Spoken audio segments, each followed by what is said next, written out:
నేను ఎదురు నడుచుకుంటూ వెళ్తుంటే కొన్ని వందల మంది వేల మంది నన్ను చూస్తారు, చూడాలి అంటూ అలా అలా అలా day after day, year after year పెరుగుతూ వచ్చిమాట వాస్తవం. సో నారాజు ఇటీవల జరిగిన ఒక ప్రోగ్రాంలో చిరంజీవి గారు తన సక్సెస్ని ఎంత సింపుల్ మాటల్లో చెప్పడం అసలు ఇప్పుడు జనరేషన్కి అద్భుతమైన టిప్ ఇచ్చినట్టు ఆయన. ఎందుకంటే ఎన్నేళ్ల నుంచో తను చేస్తున్న ప్రాక్టీసు ఆ ఆలోచనలు బీజం పడడానికి కారణం ఆయన చెప్పాడు. అయితే ఏ ఒక్కరోజు చేసింది కాదు, అది ఒక రాత్రిలో చేసింది కాదు. విజువల్స్, ఊహ, విజువల్స్, ప్రయత్నం, ఇవన్నీ కాంబినేషన్. నర్చర్ చేసుకున్నానని చెప్పారు. తను తాను శిల్పాన్ని చెక్కుకున్నాడు. Self made actor. అందుకనే ఆయన సెల్ఫ్ మేడ్ అంటారు. ఆయన నేర్చుకున్న, ఇప్పుడు నిజంగా చెప్పాలంటే ఇప్పుడు ఆయన మాట్లాడిన భాష ఏదో చదివి చెప్పింది కాదు, ఎవరో చెప్తే విని చెప్పింది కాదు, తన అనుభవం నుంచి సహజంగా మాట్లాడిన మాట. ఇన్ని రోజుల నుంచి మనం చాలా మాట్లాడుకుంటున్న మాటలు ఆయన జీవిత అనుభవంలో నిజంగా అనుభవించాడు. అయితే నారాజు ఇంకో గొప్ప విషయం ఏంటంటే, ఎవరైనా సరే సక్సెస్ఫుల్ అయిన వ్యక్తులు ఘంటాపదంగా తమ గురించి నేను సాధించాలని అనుకున్నానని అంత గట్టిగా చెప్పరు. దీన్ని డిక్లరేషన్ అంటారు. ఏంటి డిక్లరేషన్? ఆయన తన ఆలోచనలు ఎంత బలంగా ఉన్నాయంటే, ఎవరైనా సరే మనం ప్రతి ఒక్కరికి ఆలోచనలు ఉంటాయి. ఆలోచనలతో ఆగిపోతే ఫ్రెండ్స్ మధ్య కూర్చున్నప్పుడు నాకు కూడా ఉంది తెలుసా ఆలోచన, నేను కూడా అనుకున్నాను తెలుసా అనేంతవరకు చెప్పుకుని అది కబుర్లలాగా ఆగిపోతుంది. ఈ ఆలోచనకు విజువల్స్ తోడై, ఆ విజువల్స్కి ఒక అడిక్షన్ తోడై, ఏంటి అడిక్షన్?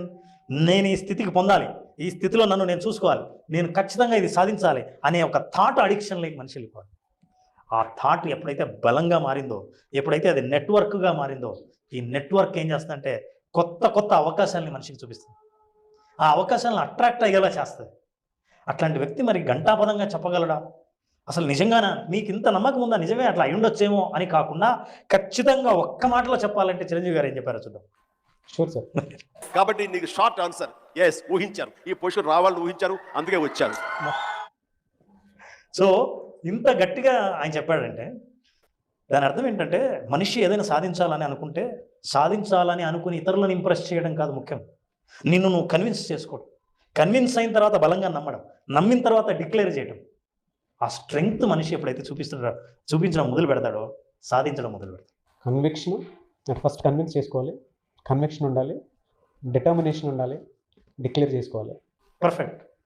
అయితే ఇది చిరంజీవి గారు చేశారు కదా, చిరంజీవి గారు అప్పటి నుంచి అలా చేశారా? మరి నాకేమైనా వర్తిస్తుందా రాదా? నేనేమైనా నా రంగంలో నేను రాణించగలనా ఇలాగే అంటే?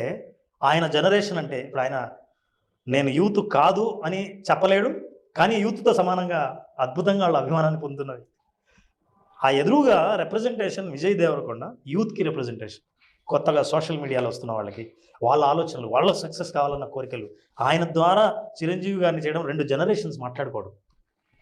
సో నారాజు ఈ 2 జనరేషన్స్ మాట్లాడుకున్నప్పుడు చాలామందికి అనిపిస్తుంటుంది, ఒక కన్ఫ్యూజన్ కూడా ఉంటుంది.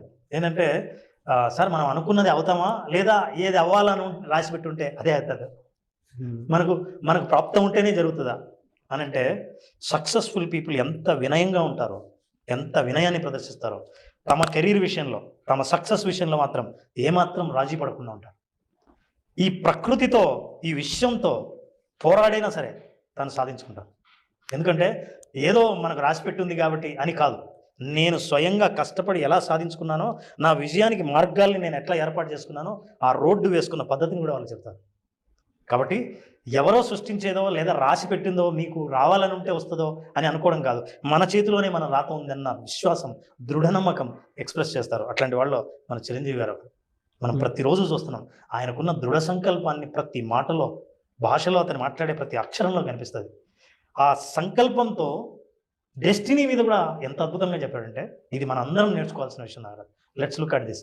ఎస్, ఎక్కడో లేదు, మన చేతుల్లోనే ఉంది అని అనడానికి. డెస్టినీ అనేది ఎక్కడో ఏవి లేదండి. ఆ డెస్టినీ క్రియేట్ చేసేది కూడా మనమే.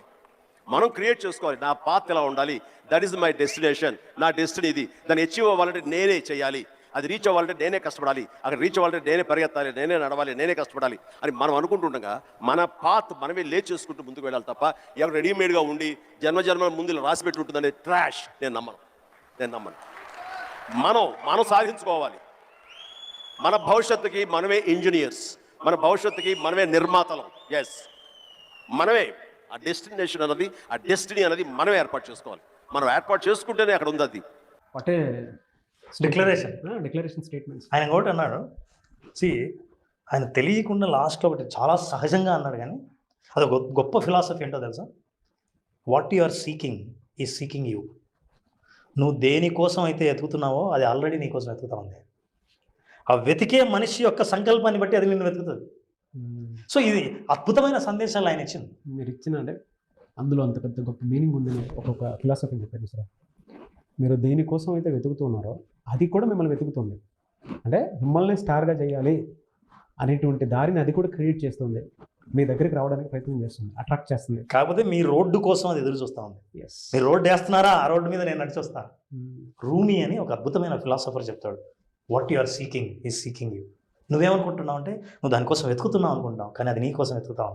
ఈ నమ్మకం ఎప్పుడైతే కలిగిందో, ఈ ఆలోచన ఎప్పుడైతే వచ్చిందో, అరే నా కోసం వెతుకుతా ఉంది, అయితే ఖచ్చితంగా నేను దొరుకుతాను, నేను కూడా దానికోసమే వెతుకుతున్నాను అని అనుకున్నప్పుడు ఈ రెండు ఏకం అవ్వడం ఎంతో కాలం పట్టనే పట్టదు. ఇది ఏదో ఆయన జనరేషన్లో ఆయన మాట్లాడుతున్నారు అనుకోవచ్చు, కానీ ఏ జనరేషన్ అయినా సరే, ఏ ఫీల్డ్లో ఉన్నా సరే, వాళ్ళ ఆలోచనలు కూడా అట్లే ఉంటాయి నారాజు.